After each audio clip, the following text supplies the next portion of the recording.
This is Viva Fry. I'm Dr. Peter McCullough. This is Tom Luongo. This is Chuck Prodnick. This is Alex Kreiner. Hey, this is Brad Wall. This is JP Sears. Hi, this is Frank Peretti. This is Tammy Peterson. This is Danielle Smith. This is James Lindsay. Hey, this is Brett Kissel, and you're listening to the Shaun Newman Podcast. Welcome to the podcast, folks. Happy Tuesday. How's everybody doing today? Did you know you can hold physical gold and silver in your registered accounts? Silver Gold Bull can help you unlock the potential of your RRSP, TFSA, RRIF, or Kids RESP by adding physical gold and silver to your account. And the deadline for making contributions is March 2nd, less than a month away. And if you're wondering about the price of silver, the old silver wagon today, it's at $1.1058 Canadian. So it's up, 4.54% today. For those keeping track, you can text or email Grahame down in the show notes for details with any questions you have around investing in precious metals or for future silver deals exclusively offered to you, the SMP listeners. Silvergoldbull.ca or .com, depending which side of the border you're on. RecTech Power Products. For over 20 years, they've been committed to excellence in the power sports industry. If you were, somewhere a little far out from Lloydminster, just head to rectechpowerproducts.com. But if you're in the area, stop into the west side of Lloydminster, stop into their showroom, and you're going to see a whole lot of things that, it could be a lot of fun here in the springtime. Man, the weather has just been excellent. Maybe you're doing a little work around, the acreage. Alberta built aluminum trailers, built there from a Lethbridge, sold at RecTech. Or maybe you want to have a little more fun, a side-by-side, or a Lund fishing boat. I don't know. It goes on and on, folks. Stop in today. They're open Monday through Saturday, or visit them at rectechpowerproducts.com. You can find out all the details there. PlanetCom, when you're busy running and growing a business, trying to stay on top of the ever-changing world of information tech, can be overwhelming to say the least, and that's what they're going to take care of for you, leaving you to do your thing while they do theirs. And I tell you what, I'm working directly with PlanetCom to get a store online so that you can get those SMP shirts, the Rooster Gunslinger shirt that you like so much, and we're going to have some fun with it. We're going to probably have a couple other shirts coming up. Who knows? We'll see. We'll see if anyone cares. But that is coming up right away. And, PlanetCom. And when it comes to all the things internet, websites, security, helping you get store started. Look to PlanetCom, and you can find them at planetcom.ca. The Cornerstone Forum, March 28th at the Weston Calgary Airport. All right, 51 tickets remain, just over 5 tables. You might as well call it 5 tables. 51 tickets remain. That's it. That's all we got. So I keep harping on the procrastinators, but it's coming up quick. So if you're going to grab a ticket to the old Cornerstone Forum, don't wait, folks. 51 tickets remain, and you want to grab those before they're gone because we only got spots for 700, and once she's full, she's full. So grab your tickets today, and we'll look forward to seeing you at the Cornerstone Forum March 28th. If you're looking to sign the independence petition, it looks like it's going to be in Lloydminster, February 12th. I'm looking for details on that. And then Vermilion, February 24th. And you can sign there. I guess I'll grab details tomorrow. You'll have to forgive me. I have an infection in my leg. I've been at the hospital on and off. I should have maybe led with that. I was there yesterday. I got to go today. I got to go tomorrow. So I'm having fun. I'm having a lot of fun, folks. I had to listen to Jocko, good, just to remind myself, as bad as I feel, it's not that bad. It's never that bad. But it's been a fun couple of days. If you're listening or watching on Spotify, Apple, YouTube, Rumble, X, Facebook, Substack, make sure to subscribe. Make sure to leave a review. If you want to throw a prayer in there for my old leg, I'll take that too. Now, let's get on to that tale of the tape.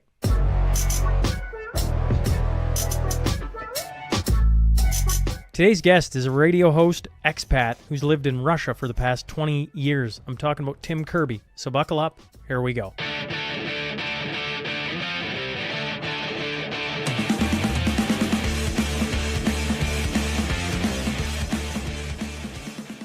Welcome to the Shaun Newman Podcast. Today I'm joined by Tim Kirby. Sir, thanks for hopping on. Oh, great to be here. You're quite the podcasting legend. Matt Ehret introduced us, and I looked you up there, and I'm surprised I didn't know a lot more about your podcast because you have quite a big history, and I am thrilled to be here and speak in English. Any interview in English, except with the mainstream media, is a pleasure. Yes. Well, I tell you what, I was just telling you about my YouTube fun on, covering the Freedom Convoy and a channel disappearing. It's interesting to be shadow banned at times and for videos to go absolutely nowhere, for interviews to go absolutely nowhere. So it doesn't surprise me that you don't know who I am. I think that's kind of become commonplace. Yeah.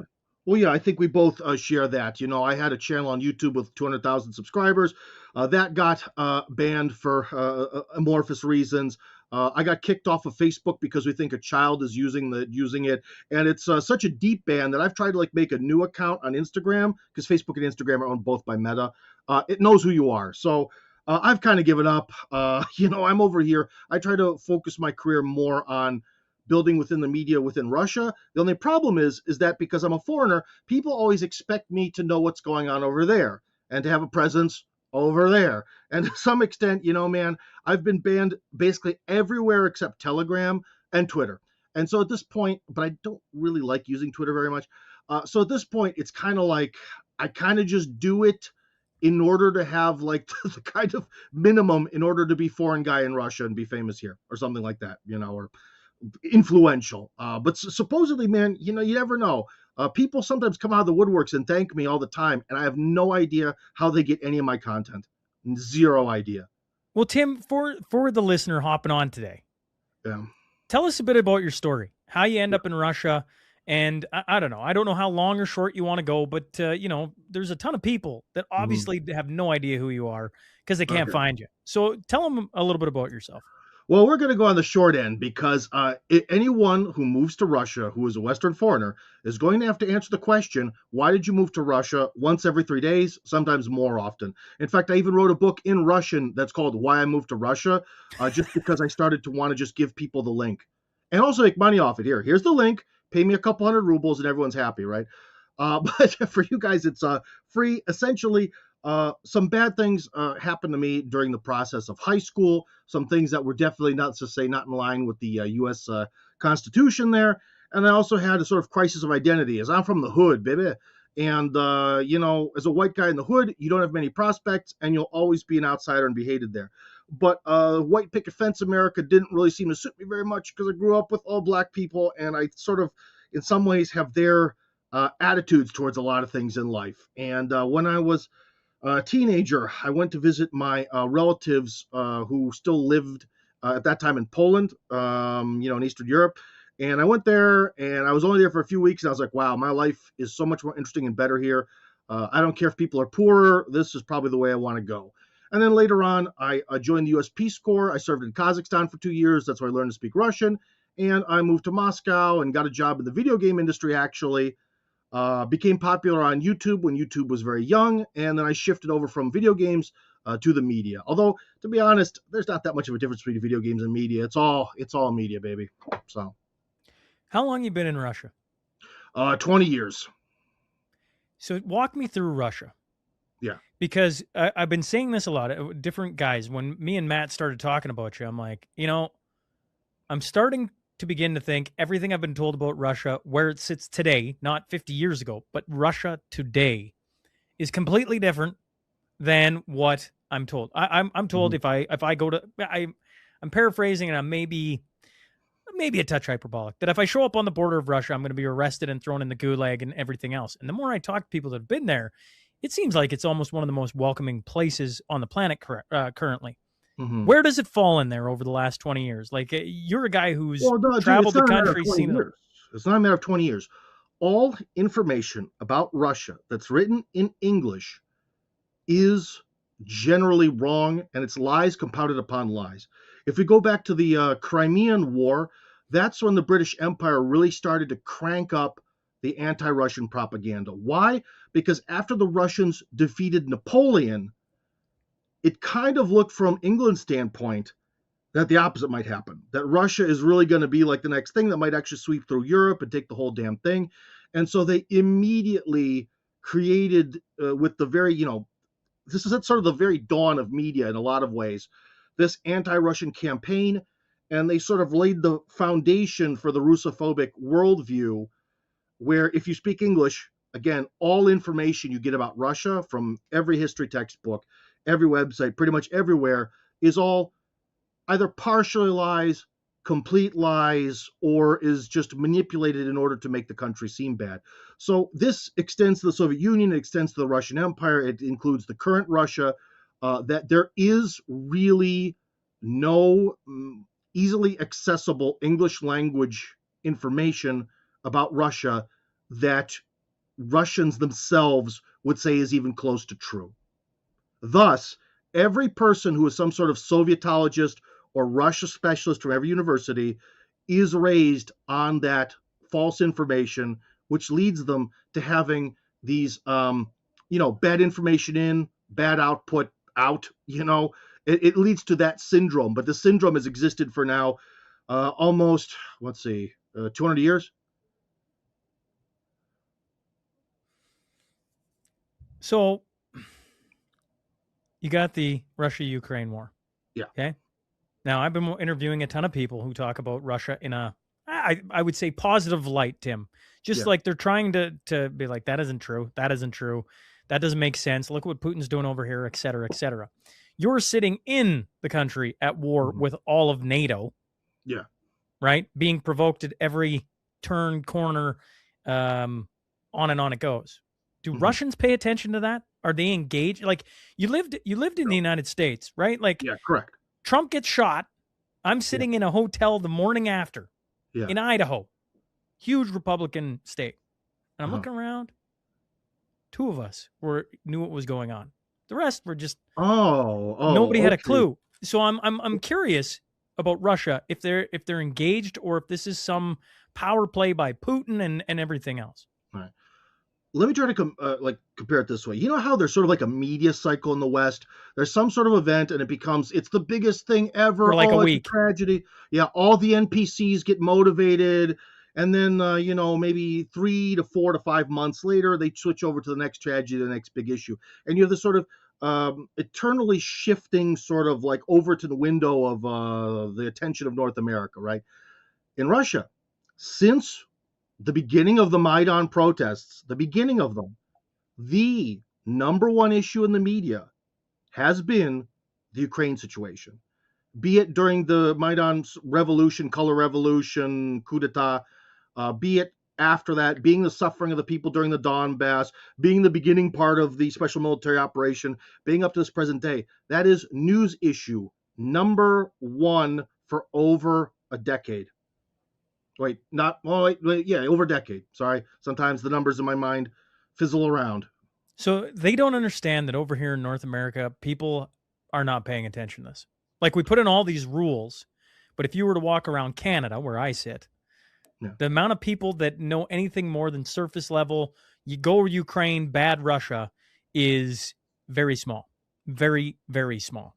Well, yeah. Well, here's the thing. Well, I don't see now. This question you just kind of asked it's a little bit different than what I explained. So what I explained is sort of like where the media's putting its attention. Sure. It has been on this one issue. Hold on. Let me say, it's been on this one issue for a decade plus, unchanging. It is the absolute most important thing to people in Russia who are even partially politically minded.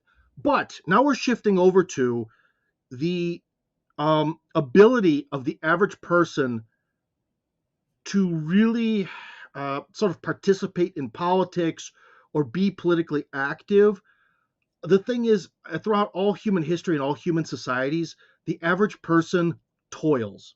So now we're not getting into maybe Russian views on things, although obviously my views are very influenced by Russians. This is more my own sort of set of beliefs, is that regardless of the system, regardless of the times, the average person toils, be they the feudal serf, be they the laborer at the communist factory, be they the office worker under capitalism, so far and so forth, right?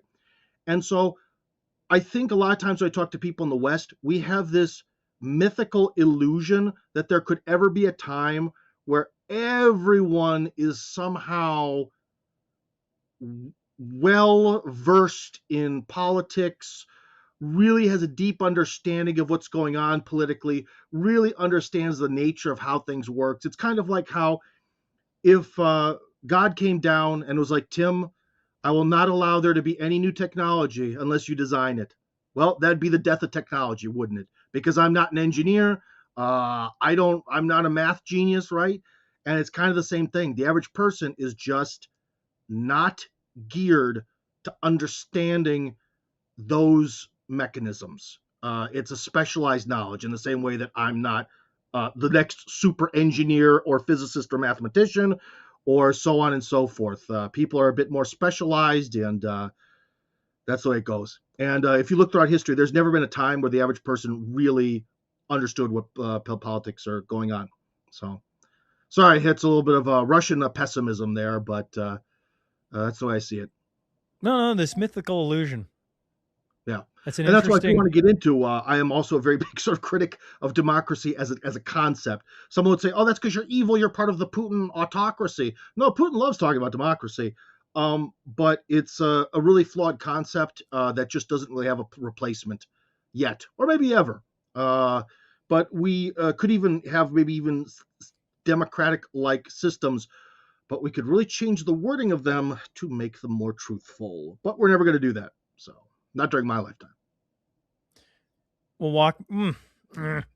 I'm sitting here and I'm like, wait a second. This mythical illusion. That's an interesting way of putting it, because one of the going thoughts is we need more people to wake up so we can change what is happening. Yeah, right? They don't wake up. They are woken up. People do not rise up. They are risen up. If you look, successful revolutions. One of the things about this whole color revolution concept, right? Why color? Because they pick sort of a color or symbolism, and people can rally around that. All these revolutions are organized. Look what just happened in Iran. How they sent over, what was it? They discovered something like, well, I might be mistaking numbers, but the 6,000 Starlink communications. This was all organized with your Mossad, your probably MI6 and the CIA to an extent, all organized. The fall, even in the Soviet Union near the end, they had the big referendum whether they would keep going with the Soviet Union or whether they would break it apart. 77% of people voted to keep the Soviet Union going, but still broke apart anyways. And all the different color revolutions that have been attempted in Russia, the two that were successful in Ukraine, well, the first one was kind of successful, in Kyrgyzstan, in like the Balkans. Revolutions only happen when there's support from outside. Take maybe the number one example is, do you know, how did Vladimir Lenin, what was he doing right before 1917? Where was he? I have a different thought, and I don't want to pull you off your current one, but I have a different thought because it's going to bug me. Yeah. I was part of I went with the Freedom Convoy, and I don't think that was influence from outside. But did it succeed? I guess. Okay, fair enough. That's the thing. From the outside, then you look at success as being achieving the ultimate goal, whether that be revolution or whether that being something else. You see, because there's Chinese protesting. That's a different thing. I was talking about color revolutions and that sort of bigger revolutionary change. So what's a Chinese protest? A Chinese protest is where people in one party China get together. They have a problem with the plumbing, right? And they go up to the local authorities. Pipes, pipes, pipes. We want more pipes. No one's talking about overthrowing the government. No one's talking about getting rid of the Communist Party. We just want the pipes. And those are not probably not funded by the CIA. Who knows? Maybe they like to go crazy with their spending. And what happens is that the real pressure then gets put on the local authorities because the guys at the top see that there's a protest, that they don't want to grow into potentially becoming a color revolution type protest. And so they crack down on the general lower middle management, right? And then the local people get their pipes and everyone goes home. So the Chinese protest, the objective isn't to create some sort of major political change. It's to get one or maybe two things accomplished, right? And so that's different. When I'm talking about these big protests that create like revolutionary change, there's always some sort of leadership. And again, I go back to Vladimir Lenin was in Europe, and he came packaged like a biological weapon on a train that went through to the Finnish, as in Finland, not Finnish as in complete, the Finnish train station in St. Petersburg, now Petrograd then, which became Leningrad, and opened it up, and they released him. And there's tons of evidence that supports that a lot of the sort of communist activists were all supported from the West, especially London, right?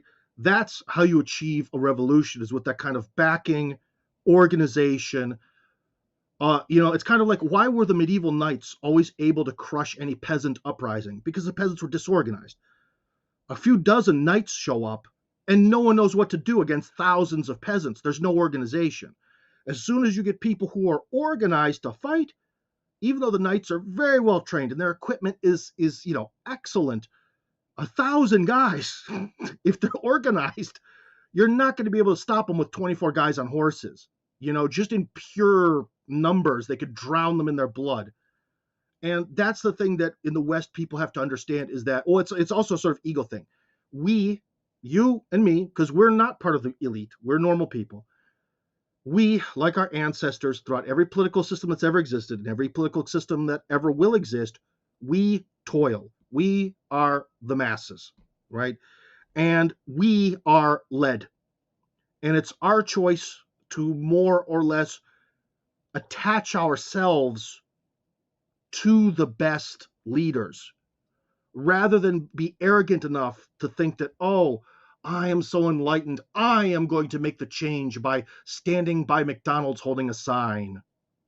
You see?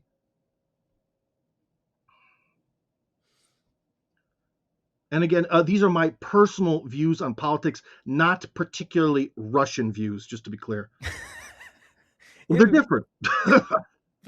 Fair. Yeah. It's interesting, when you talk about, we the people toil, right? And then there's a different group. And, it's been interesting. Like, the different groups seem to have been at Epstein Island a ton, right? Oh, boy. Oh, yeah. And even Zelensky. Right. And all of a sudden, you're like, a second, right? Like, not that, I've known it off and on. We've talked about these different places, different people, how they conspired, different things. But Epstein's Island, right? Like this thing seems to have looped in everyone, right? Like, I mean, you start doing a broad, very ironically diverse group of Western elites. We have everyone from banking, finance, to politics, to royalty, to people who are like guru self-help types, to, of course, the fashion industry and all these other, let's just say, sex mills of a sort. Sex mills. I don't know what you want to call it. But yeah, I'll put it this way: I'm never letting my daughter go to a modeling agency. That's for sure. I'm always curious.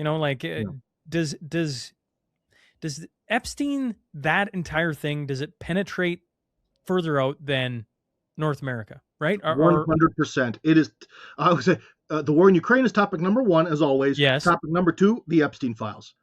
Just before we were on air, I was listening to Alexander Dugin on the what was a recording of a radio program that he does every week or twice a week or something, and the main topic was the Epstein files and this, that, and the other. So yeah, of course it's a big issue, but of course, because people are Russian, they're very interested in, how is this connected to Zelensky? How is this connected to apparently some girl who graduated from MGIMO University, which is like the university where the diplomats come from, very prestigious. Somehow she graduated and then became part of the sex mill that was able to send young girls to Epstein. So, of course, the Russians are looking at this from sort of their own standpoint.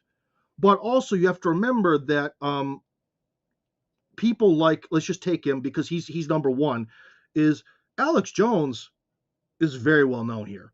Okay, is very well known here. A lot of the things he does are translated, even before the ability to auto-translate things. And so all these things that he was talking about, which have now been proven to be true, people, again, who are more politically astute or politically energetic or thinking should have been well aware of. Also in Russia, like, going back, try to remember what the media was like 15 or 20 years ago. All the things you couldn't say because they were conspiracy. Well, here you could. At some point, after like the 90s, I think when Putin maybe in his second term or something, there definitely was a big shift in the Russian media where they were like, if the conspiracy theories involve the West, let them fly. So that's one of the things that makes a lot of Westerners feel extremely free when they come to Russia is all of a sudden you can just talk about anything that's forbidden over there. You know what I mean? The Overton window here has a vastly different shape, especially when you're dealing with the more liberal West. Obviously, if you're talking about like the conservative West, like, I don't know, what can be said on the Tucker Carlson network? Okay, well, there's a lot of overlay between what Tucker Carlson talks about and what you can say in Russia. In fact, they're super, super similar. I meant more the Overton window of like CNN. You know what I mean? Or some other vile vomit pit like the Washington Post or the New York Times or those other rags that aren't even worth wiping your ass with. When you go back to the Epstein files, yeah, you were talking about how what basically, not to oversimplify, but what Russians are paying attention to is probably or is different than what Americans, Canadians pay attention, right? I mean, obvious. Yeah. Canadians are looking for Canadians that were there. Americans are looking at all their Americans that were there, and Russians are looking for the ties. That makes sense. Walk me back through this young girl who then opens up a young girl channel to the Epstein Island. Oh, no, I don't remember her name. I just saw it a few days ago that she graduated from the most prestigious university from which all the major diplomats come from. But judging by her current age, she probably graduated in the 90s or the early 2000s when, let's just say, bribing your way into elite institutions was much more possible. I'll put it that way. And so it was a sort of, in some ways, for people here, a little bit of like a, well, how dare they? That's our prestigious. You know what I mean? I don't know. It's like someone in your religion does something bad and they make the whole religion look bad. And you're like, you bastard, you've spit on the face of Christianity or Islam or whatever religion you believe in, right? It was kind of like one of those. But she was somehow involved with the whole like modeling and securing girls for Epstein and stuff like that. So yeah, a different version of Ghislaine Maxwell then. Yeah, something like that, I think. Well, you know, it seems like his network was gigantic, so yeah, I don't know. I didn't really research that before our conversation. I probably should look more into it. No, I'm just curious. That's all. Yeah. I just hadn't heard that. You know, like once again, you know, like one of the things that made, I think, big news over here was Bill Gates' wife talking about it, and you know, like him asking to slip things to her because he caught an STD with one of the girls he slept with, and was trying, you know, and you're like, this is 2026 right now, folks. This is the strangest thing to be in the news cycle, you know, unless you've been paying attention to the news cycle, and then it's kind of status quo. Well, yeah, well, obviously people like Bill Gates, Elon Musk gets discussed a lot in Russia. Bill Gates, all these people, they're all famous here too. So on some level, if you want to talk about people of note, then yeah, people are paying attention to that. I don't want to make it seem like there's a complete ignoring factor. But again, in Russia, what do people want? They want the war to be completed successfully. I want that to come out correctly. It's not that they want to just end the war, but they want it to be completed successfully and to move on. And most people actually would like to have good relations with the West. Is that possible? I don't know. A lot of that depends on what's actually happening behind the scenes of Mr. Trump's actions. So I can't really say either way, but yeah. What does war to be completed successfully mean? Well, it's what Putin said. It's demilitarization and denazification. Now, what does that mean for the public? Means essentially to get rid of the Kiev regime one way or another. But if you, again, what the public will be happy with is getting this thing over with so that way there isn't a repeat war in the near future. That's what they'll be, is sort of like their sort of baseline, right? What the public actually wants, the public, not Putin, not the powers that be, not necessarily the military, what the public wants is to take back all of Russia's traditional lands. That's one thing where if you talk to people who have more pro-Russian views, they'll never say that, but I will because that's the truth.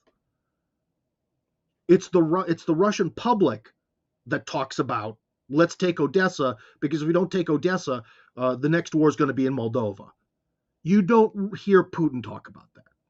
Well, he did say once, well, last year, something like Odessa is a true Russian city or something. So he maybe hinted at it, but that's where you get into like a Russian QAnon, where he's saying things like to play to his base here in Russia, but he's not quite saying them in a full, substantial way. Like with the what was it, June 2024, when they sort of upped the ante of what the Russians' minimum is it's all 4 of the regions around the Donbass, Crimea recognized, 100%.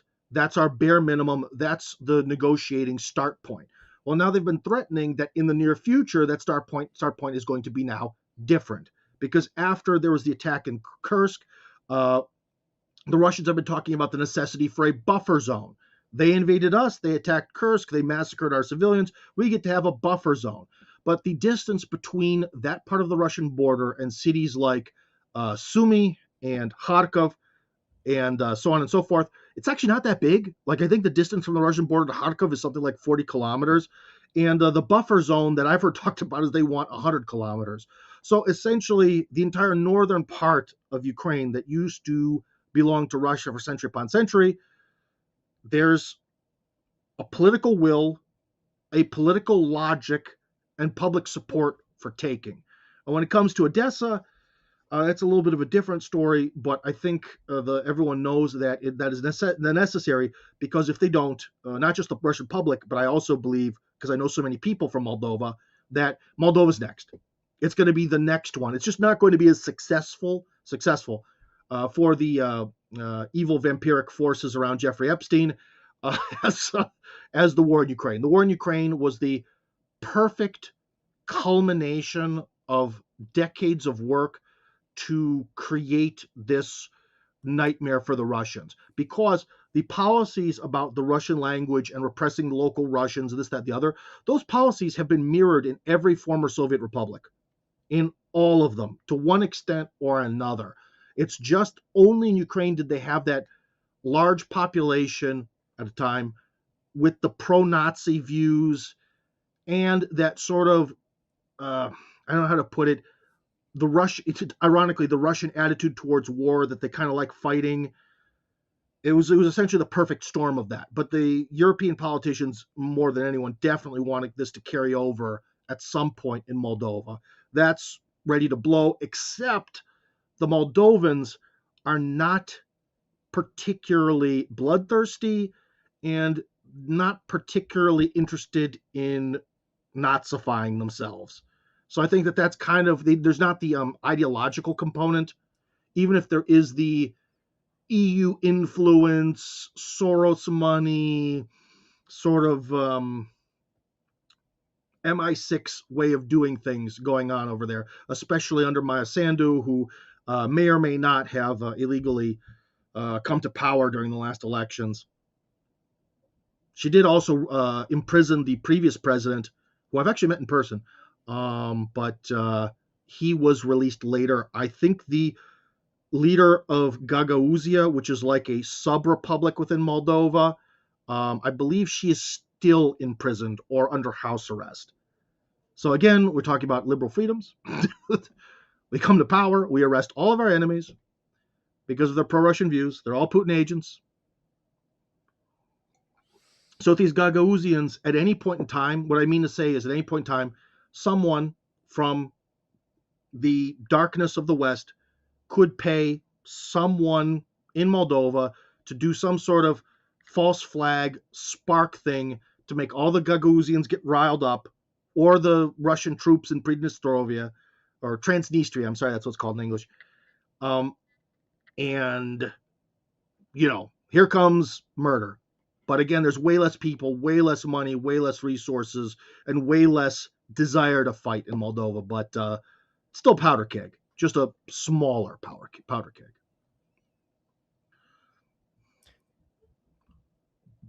I don't know if, well, I guess I sit here and I'm listening to you from, one of the interesting things is you having 20 years of being in Russia and getting to sit on that side of the planet and stare at this conflict from a different view.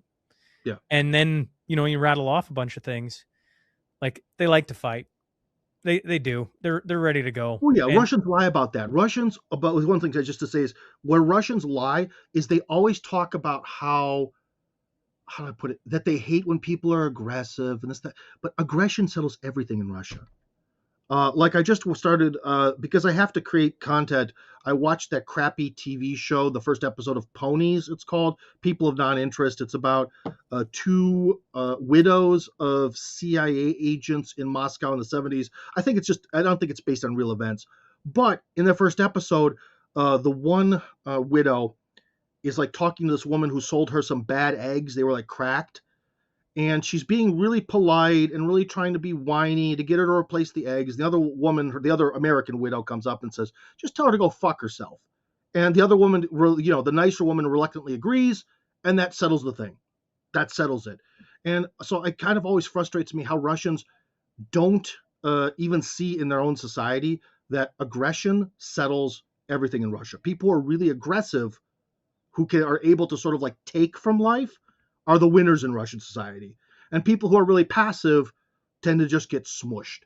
And then they sit at home and they write about how they want the Soviet Union to come back because then they'd have a guaranteed job. you know? Uh, so there you go. okay, Yeah. back to Kursk. You mentioned about the attack and civilians dying. Could you walk me through that? I remember hearing about this, but I mean, once again, what's interesting about you, Tim, is you sit, I don't mean literally right there, but compared to me, right there. Well, hey, my house was really close to the particular location where the Russian army was going to fight against Yevgeny Prigozhin's rebellion forces. I was going to be right in the mix of that fucking shit, but that didn't happen. He stood down. But anyways, besides that, about the Kursk invasion, if you remember, at one point in time, again, I'm really bad with dates, the Ukrainians, to try to, again, this is from the Russian perception, to create the PR image that they're winning, they, rather than fighting the Russians where they had been fighting them, sort of in the Donbass, they pushed into the Kursk region, which is a part of Russia proper. So it's not part of this Donbass or Ukrainian territory. It's part of Russian territory and within the 1991 borders that were created. And they were able to storm in and take various places, including the now famous or infamous Sudzha, right? Depending how you want to spell it, Sudzha or Sudzha. And anyways, of course, the Ukrainians massacred the locals, as they want to do. And this is where the North Koreans came in, because since it was a fight on Russian territory, the Russians, using North Korean forces, saw it as an opportunity for partnership and not so much a violation of international norms, because they were like, hey, we just want you to come on our territory. And so here come the North Koreans. And that's where the North Koreans did like all of their fighting through the war. It was in the Kursk region. One thing that people believe the overall objective is that they were supposed to push forward way deeper into the region and take the nuclear power plant that's around there. I think it's 80 kilometers from the border, which is quite a far distance. But hey, those NATO planners are optimistic. Remember the summer counteroffensive? That was a very optimistic plan. Very optimistic. So optimistic they informed the Russians of what they were going to do in advance. And yeah, so that's how the Kursk thing went down. When you say 80 kilometers, forgive me, I sit in Alberta, and I mean, we drive 80 kilometers in, the blink of an eye. Yeah. Why is 80 kilometers a far distance from the border? Well, in a military sense, again, not a military expert, expert. Hey, but two casual guys talking this through. Just curious why 80 kilometers is. Well, I'll put it this way: is it I play American football here in the Russian Super League. So, is it easy to walk to the store? Yes. Is it easy to walk to the store when I'm trying to block you? It ain't too easy. And it's the same thing when you have people bombing you, shooting you. Remember, this is 21st century warfare, especially with this whole drone nightmare. You stick your head out, it's getting blown off. You can really only advance by like total surprise. And they were able to advance, I think, like 15 or 20 kilometers or something around the Sudzha area. And that's when they started to get hit again. And so they couldn't advance. They're just getting hit and getting hit and getting hit. And then you lose men. And then there's also the fact that, like, if you mentioned driving, Well, the thing is the question is how many of their transport vehicles survived going in? How much fuel do they have? How much food do they have? Because the standards for the Russian elite of the military is under absolute worst circumstances to run 25 kilometers in one day.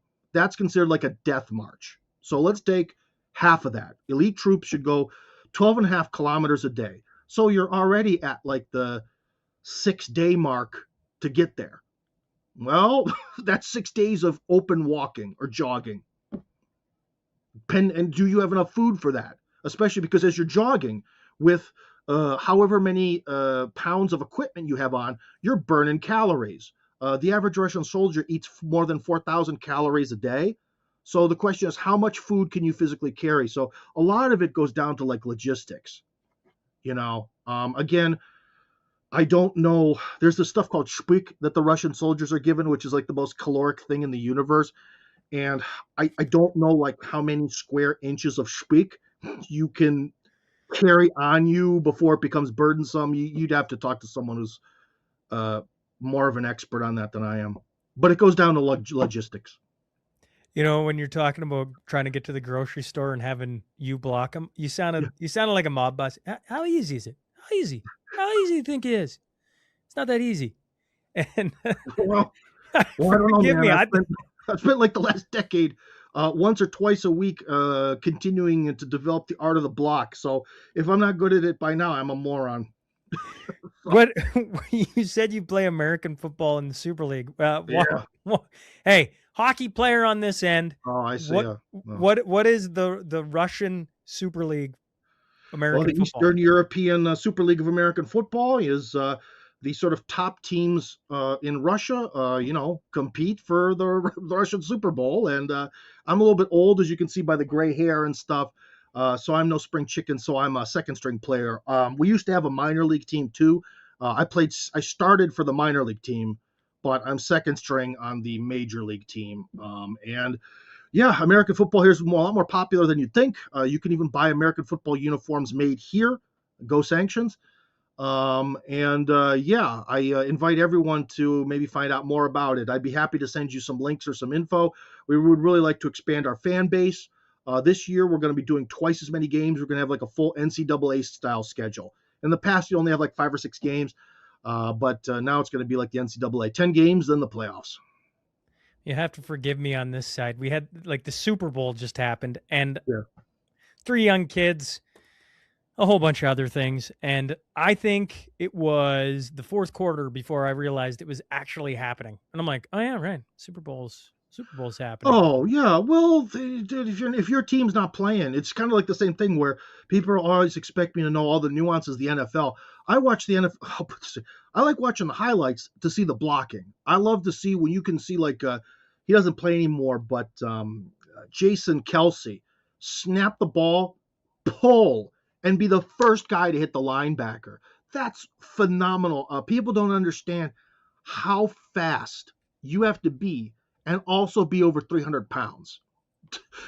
This guy, and also the center is, I think, the hardest offensive line position to play because not only do you have less time to act because the defense is physically closer to you, but you're going into a fight with one hand because when you snap the ball, you have one hand up to defend yourself and you have the one hand down. It's a big difference when you're getting hit, getting hit like this and getting hit like this. It makes a huge difference. So I can watch any game, especially the highlights, passively just for the love of the sport. But I sort of only really intensely watch the Russian league now, because the Browns suck. I'm from Cleveland, and the Browns always suck. So I watch them, but there's not much to usually get excited about.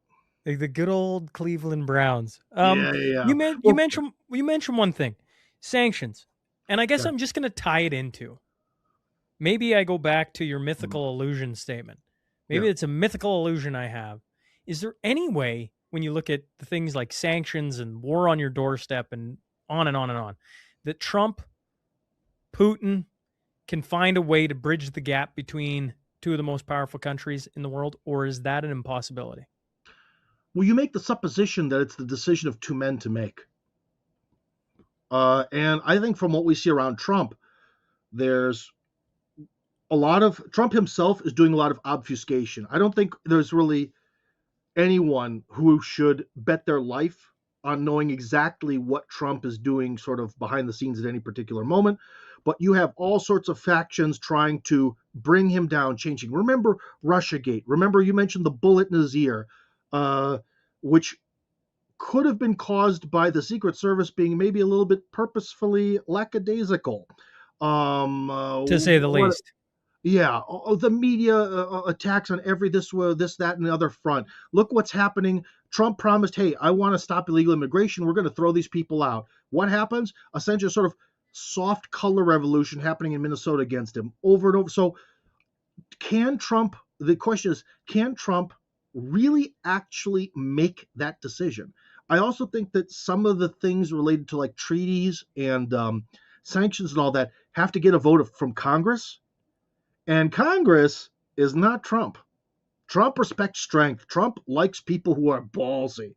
Trump respects. So when he talks to Xi and Putin, you could see he's like, yeah, these guys are cool. As soon as he talks to like Macron, he's like, get away from me, you homo. You know? And like, if it was his decision, maybe we could. But if it goes to the Congress, I think the Congress is happy. There have been sanctions on Russia since 1972. Jackson-Vanik Amendment, if memory serves me correctly. Then somewhere around the Obama period, they briefly canceled it. Then Mr. Magnitsky got poisoned. The Russians are very bad at poisoning people. They always survive. And then there's the Magnitsky Act, which renewed sanctions again after that period. So besides that brief Obama era thaw, there have been sanctions against Russia since before either of us were born. You know, so again, based on that logic, I mean, could they go away? Yes, it's possible, but it's hard to believe because the status quo, again, the Epstein Island status quo, is really happy with keeping Russia economically isolated from the West, except for oil. That you can send. Yeah, when we need it, yeah, send it over. Yeah, if we need some paper, you can send over lumber, but nothing else. No. Tim, I appreciate you hopping on and doing this. Pleasure. And well, you make me more and more curious every time I talk to somebody around Russia that's been in Russia, obviously living in Russia. You just you make it somewhere on the old map that I'm staring at curiously, and you know, I don't know. At some point, I just feel like there's probably a date where I just roll into town and see it for myself. You should. It's a little bit of a pain in the butt, but there is, if you want to immigrate here, there's now the shared values visa that allows Westerners to immigrate here, which is something that I actually worked on. I'm part of that. So, but you can always just get a good old-fashioned tourist visa and come visit, but you'll have to fly through like a third-party country like the United Arab Emirates, also known as Dubai Land, or Turkey, or India, or some other country that does not care. Fair enough. Well, maybe we'll maybe closer to me trying to figure that out. We'll have you back on to walk me through that. Either way, thanks for doing this, and hopefully we'll chat in the future. All right, man. I'm